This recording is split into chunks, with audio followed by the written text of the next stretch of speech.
Bienvenidos nuevamente a mi canal. Hoy nos encontramos para la segunda parte de la entrevista con Pablo Montanaro, escritor y periodista, nacido en la ciudad de Buenos Aires y habita hoy en la ciudad de Neuquén, Patagonia, Argentina. En esta ocasión, él nos va a contar sobre los procesos creativos. Esto quiere decir que nos va a contar cómo nace la idea de un libro, cómo se transforma poco a poco en un libro. Como ya les comenté en el primer video, esto es algo que me interesa mucho porque es mi deseo personal y quizás el de muchos de ustedes, poder escribir algún día un libro, ¿verdad? Y a veces uno no sabe ni por dónde empezar, así que bueno, preguntémosle a los que saben. En esta ocasión le voy a preguntar a Pablo cómo surge esto de la idea del libro, comparando dos libros que él escribió. Uno que se llama Juan Gelman, Esperanza, Utopía y Resistencia, que es este, y otro que se llama Fuerte al Medio, que es el último libro que ha publicado. En este caso quiero que conozcan un poquito más de Juan Gelman, si es que no lo conocen, para que no se pierdan nada de lo que vamos a hablar en la entrevista.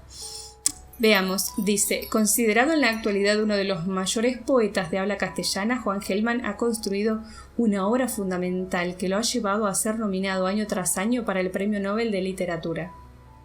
Al leerlo observamos lo variado de su producción y la búsqueda de nuevas formas, estilos, géneros y estéticas.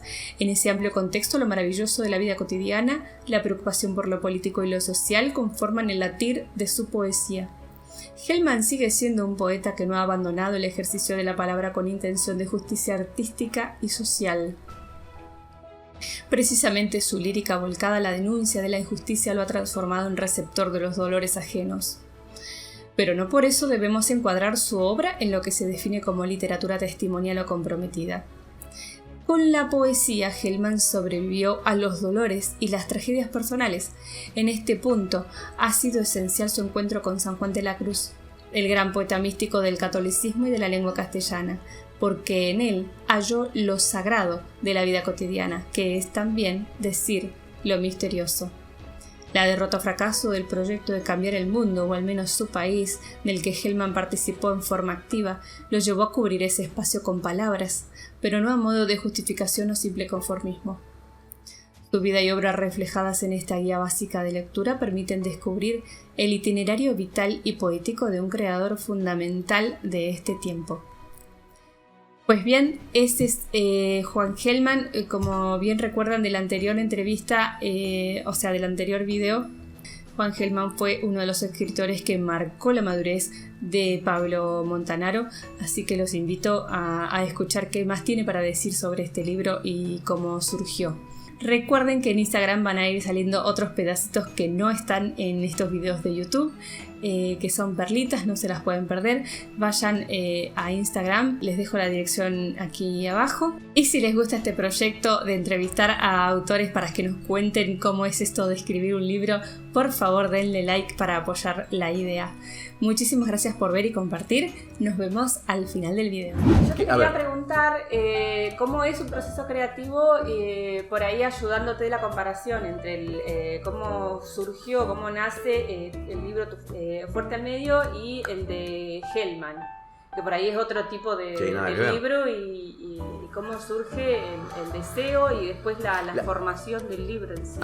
Todo el proceso de escritura, digamos. Sí, desde dónde hay una semilla que se planta. Dale. Acá empezó este libro, digamos, sí. En esta charla, o cuando leí esto acá, no sé.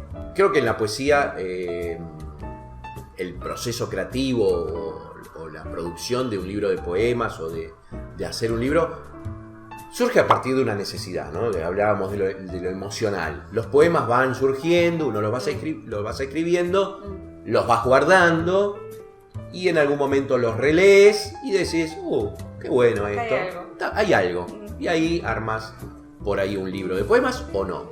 O queda en la nada o queda como un ejercicio de escritura. Sí. Porque yo, por ejemplo, hay muchas cosas, veo un cuadro o una pintura, una foto, y a partir de ahí, si me interesa, si me llega algo, porque primero a uno le tiene que mover algo, ahí me pongo a escribir. Bueno, después se verá qué destino eso. Cuando es un libro por ahí sobre algún autor determinado, una biografía o un ensayo, a veces uno lo que tiene es una frase o algo que le impactó de ese autor o la vida de ese autor, y ahí comienza a pensar, bueno, a ver, sigo investigando, me sigo metiendo en un poeta. Por ejemplo, Juan Gelman. A mí me interesaba la vida de Gelman, pero la escritura. Gelman a mí es un autor, como poeta, para mí es el mejor poeta, el más grande y el que más me marcó a mí. Y al que tuve la posibilidad de conocer, y al que tuve la posibilidad de hacer un libro sobre él. Entonces, a mí me marcó. Yo quería reflejar o volcar todo eso que me había pasado al leer Gelman, no solamente su poesía, sino su vida. Entonces me surgió la necesidad de escribir algo sobre él. Tenía ganas de escribir algo de él. Tenía ganas de reflejar esa hermandad con ese poeta, entre comillas lo de hermandad, o ese contacto con ese poeta. Entonces... ¿Ya te identificaste con algo que él sentía o que dijo? Y yo me identifiqué con todo. Desde cómo empezó a escribir poesía, hasta su visión así bien bohemia, su visión de la ciudad... su visión también de como militante político, su vida en el exilio. A mí me marcó profundamente y yo seguí cada uno de sus pasos, y por eso escribí un libro sobre Gelman, o sobre en el caso de Pacurondo lo mismo. Digamos, siempre busqué para escribir sobre escritores en los que yo tengo un contacto total, en los que adhiero totalmente a su poesía, o a su escritura, a sus ideas, a sus acciones. Después por ahí algunas cosas no, pero es como que... Y que fueron para mí referentes. Es como homenajearlos de alguna manera de lo que me impactó de ellos. Pero en ese caso sí, o sea, vos dijiste, bueno, este escritor me gusta, me interesa, me llama la atención, me identifico, te sentaste a escribir el libro. Me senté a escribir sobre él, sí. No fue que empezaste a juntar cosas, artículos y a medida que me iba interesando y que por ahí tenía la posibilidad de escribir algún artículo para alguna revista o hablar en la radio sobre ese autor, bueno, fui acumulando materiales. Por ejemplo, en el caso de Juan Gelman, yo tenía todos los recortes periodísticos de entrevistas o de opiniones sobre los libros de él, comentarios de otros. Tenía una caja de archivo y ahí metía todo, fotocopiaba todo. Y en el caso de Urondo también. Todo lo que veía de Urondo en una carpeta. Esto tiene que ver con cuando empecé a estudiar periodismo. Me dijeron, ustedes, estamos hablando de año 82. 83, perdón. 82, 83. No existía internet ni nada. Claro. O sea, no se podía buscar en Google, digamos. No, claro. Había que ir a la biblioteca, había que ir a los archivos de los diarios. Claro. Entonces, era todo un laburo. Me llama la atención esa práctica de recortar el artículo y pegarlo en una carpeta. Es que a mí me habían dicho eso. En periodismo, el primer año me dijeron, ustedes tienen que tener carpetas sobre los temas que les interesan. Entonces yo llegué a mi casa y me compré un montón de carpetas y cortaba los diarios. Yo todavía tengo recortes de diarios. Los libros de Gelman y Urondo surgieron así, de esa recopilación de archivos. Bueno, tengo todo esto. Leí Gelman, leí Urondo, me gusta. Vamos con un libro, digamos, vamos a escribir la biografía de Urondo. Después empecé a hacer entrevistas a la gente que lo había conocido. Entonces, bueno, ahí fui armando lo que después terminó siendo 8 años de trabajo para escribir una biografía de Pacurondo. En Juan Gelman lo mismo. Entonces, bueno, fui acumulando, qué sé yo, salía un libro de Gelman y escribía un artículo para una revista literaria o para una radio, y bueno, eso fue material bibliográfico que después me sirvió para armar un libro y una biografía, en el caso de Gelman, en el caso de Urondo. El caso de Cortázar, yo escribí un libro que era Cortázar de la experiencia histórica de la Revolución. Sí. Pero ¿qué quería hacer yo con Cortázar? A mí cuando viajé a Cuba, a La Habana, todos me hablaban de Cortázar, la relación con los cubanos, la relación con Casa de las Américas. vine así con Cortázar y Cuba. Y entonces dije, ¿por qué no hago un libro tipo turístico, entre comillas, de los viajes que había hecho Cortázar y que había visto Cortázar de Cuba? Sí. Después dije, no va a tener, digamos, va a ser difícil. ¿Por qué no hablar del Cortázar y la relación con la Revolución Cubana? O sea, había mucho escrito en artículos, pero no había un libro que hablara de eso. Y entonces ahí también, recopilación de materiales, pedirle mucho a los cubanos, un periodista cubano que me mandó muchas cosas, mucho de archivo, de Cortázar, y ahí armé esto de la relación, de cómo es la relación de Cortázar con Cuba, sus críticas, y cómo aquel escritor que no estaba comprometido políticamente cuando se fue de la Argentina, porque no le gustaba el peronismo, en la fines de mediados de los 60 empezó a tener una relación mayor con lo que fue primero la Revolución Cubana y después con todos los movimientos de izquierda en Latinoamérica. Así que fíjate vos, la idea primero de hacer una cosa media de libro turístico con foto de Cortázar y Cortázar caminando las calles de La Habana, después se convirtió en un libro que hablara del Cortázar militante, del Cortázar comprometido políticamente, que ha tenido sus detractores también, ¿no? Porque fue muy criticado Cortázar tanto fuera como dentro del país por haber adherido a la Revolución Cubana, por haber adherido a los procesos de izquierda de Latinoamérica, ¿no? Nicaragua, la Revolución Nicaragüense. Así que fíjate cómo surgió ese libro. Ahora, ahí está. Me interesaba lo político, me interesaba el tema de derechos humanos, digamos. Entonces yo siempre le doy una vuelta por el lado que a mí me interesa, que me interesa como también hombre de este mundo, ¿no? Entonces ahí, elegí Hellman, un poeta y un escritor comprometido con su tiempo.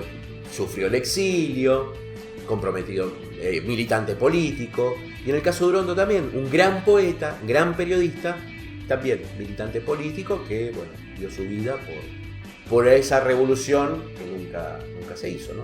Nunca se concretó. Más allá de por ahí de algunas diferencias en cuanto a la forma de lograr esa revolución, que es la lucha armada, que no es algo que yo adhiero.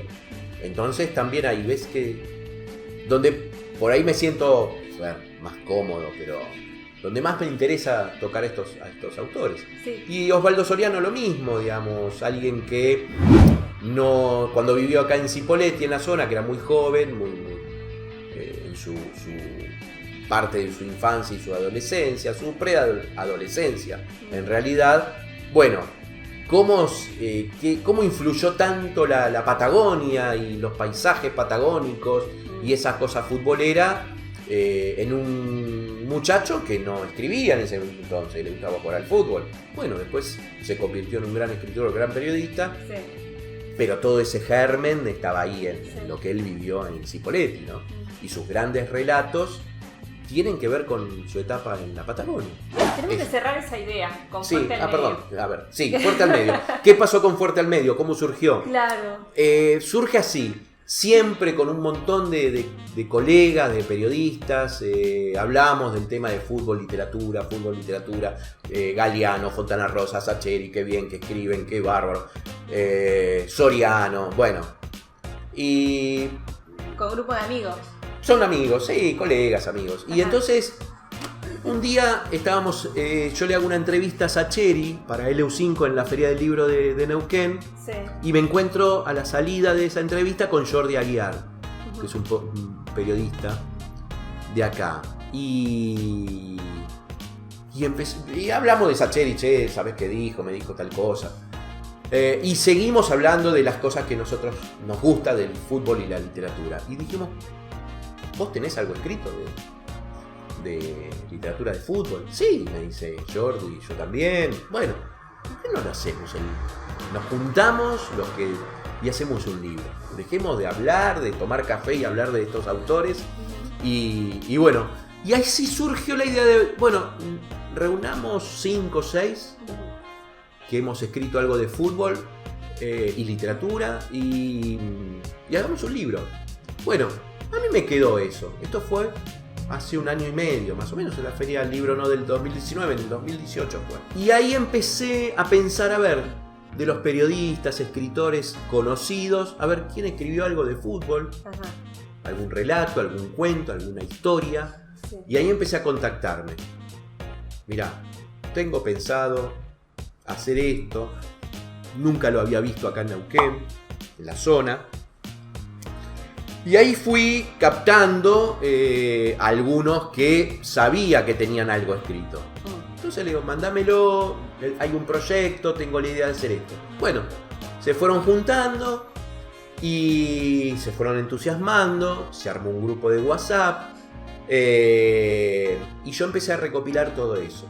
¿Cómo se llamaba el grupo de WhatsApp? Se llamaba, habíamos hecho, no sé qué, como le pusimos, libro, no sé, o proyecto. Pero me mandaban el material. Sí. Fui juntando material y un día dije, bueno, ya somos como 10 autores. Bastante interesante. Digo, bueno, amplío la convocatoria a otra gente que también empecé a contactar, o esta gente le contaba a otro, qué sé yo, por ejemplo, Francisco Carnese, que labura en el diario conmigo, le contó a Quique Chávez, que vive en La Plata, que fue periodista acá del diario Río Negro, que es un excelente periodista y a mí siempre me gustaron sus crónicas.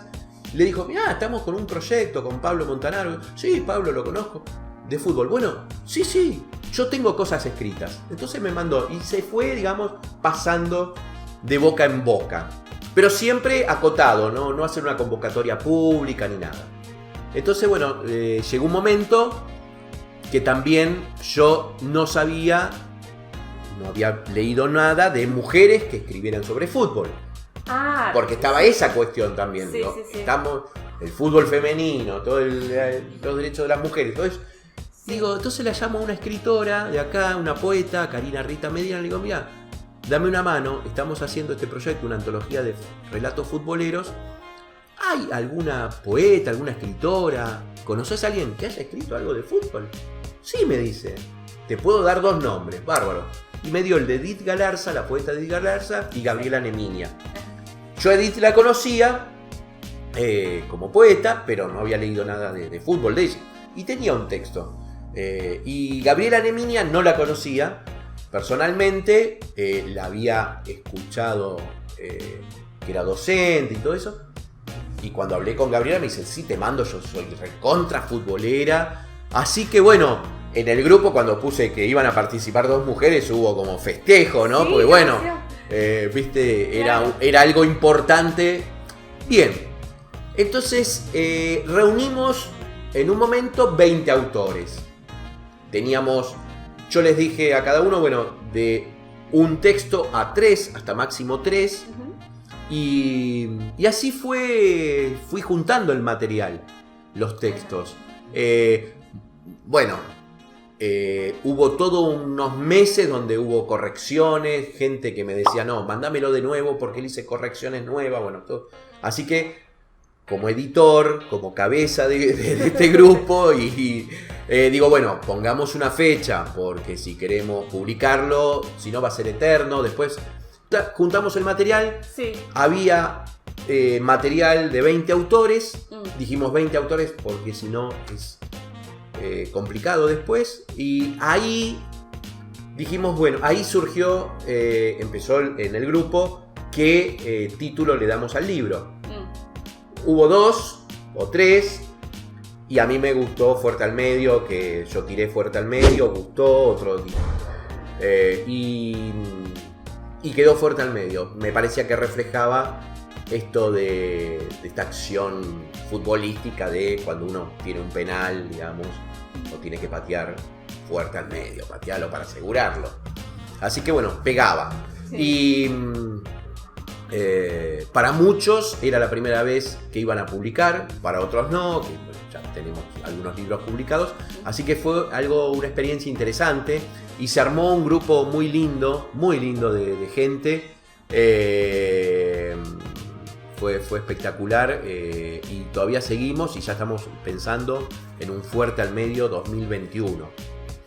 porque claro, una vez que salió el libro hubo mucha gente, colegas o gente que se fue acercando. Yo tengo un libro sobre fútbol, yo tengo una historia. Bueno, entonces ahora ya empecé a recopilar material para Fuerte al Medio 2021. O sea, viene Muy Fuerte bien, al Medio 2. material hay. Y porque también encontramos que hay muchas historias para contar sobre fútbol. Muchas historias.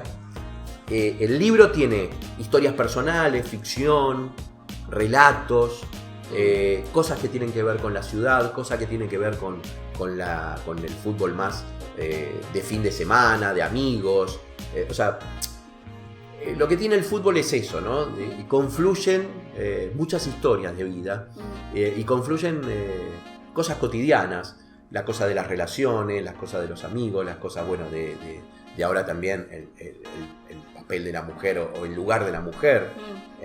Sí, es un buen momento para publicar. Es un buen momento y porque también nos parecía interesante de dar lugar a una literatura que se consume mucho. La gente compra mucho literatura de fútbol. Pasa que hay grandes autores, Soriano, Fontana Rosa, Sacheri. Sí.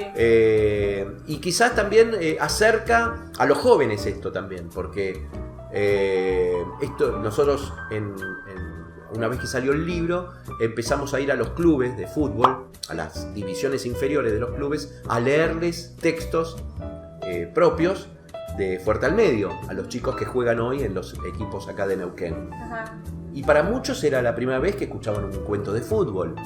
Entonces eso también es acercar a los jóvenes a la lectura.